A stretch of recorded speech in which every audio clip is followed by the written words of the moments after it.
Hey everybody, Ray from Ray's Cardboard Shop. Doing something a little bit different today.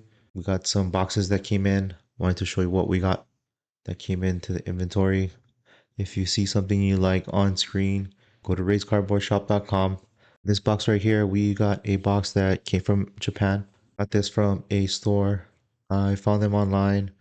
Let me know if you're interested in what I did to source the product, where I got these people from, what I had to go through. So when you purchase stuff from Japan, there's two ways to pay for them. It's usually through Wise or PayPal.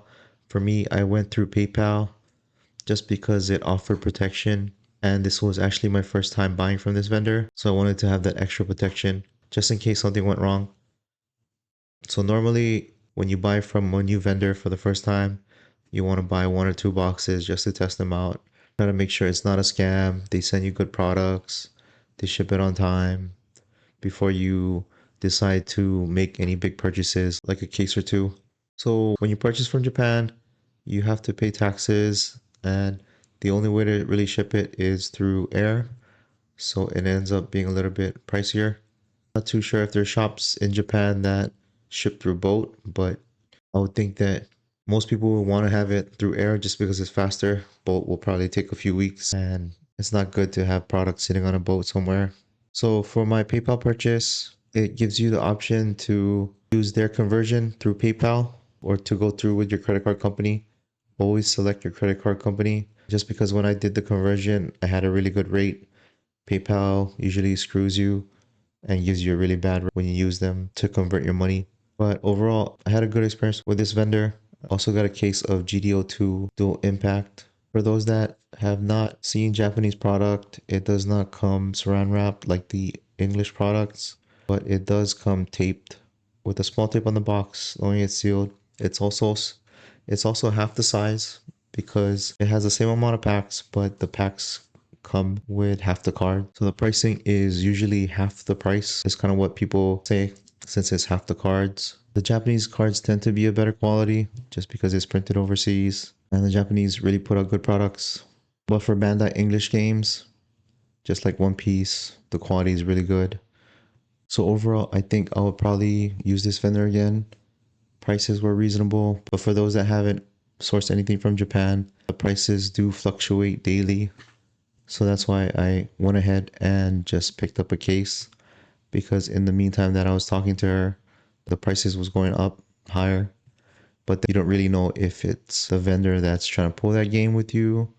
But that's why reputation comes into a big part of it.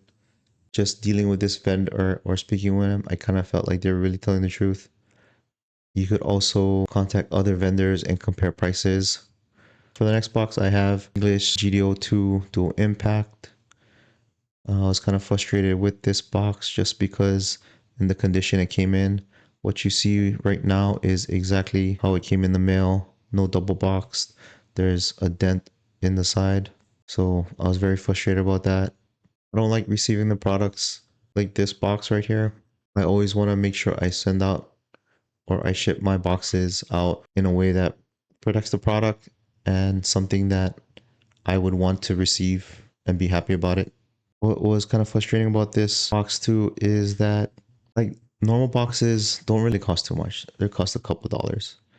So it just goes to tell you what kind of shop that they run, that they skimp out on shipping that costs $2 just to get them a $2 profit. And when I actually opened the box, it was kind of all over the place. Lucky it wasn't too damaged. What was another annoying thing is that inside the box, two boxes were actually individually wrapped with bubble wrap and the other boxes weren't.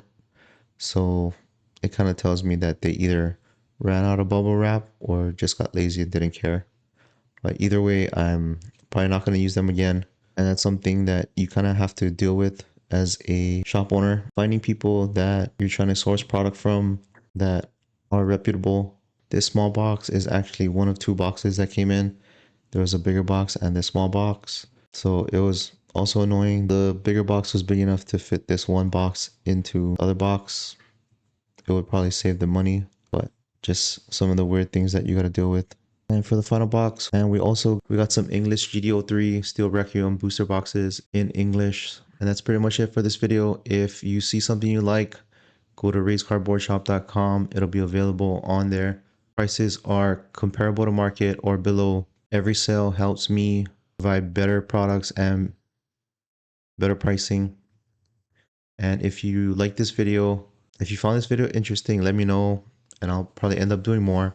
Like, comment, and subscribe. I read every comment and I reply to every comment. Thanks for watching and I appreciate all your support.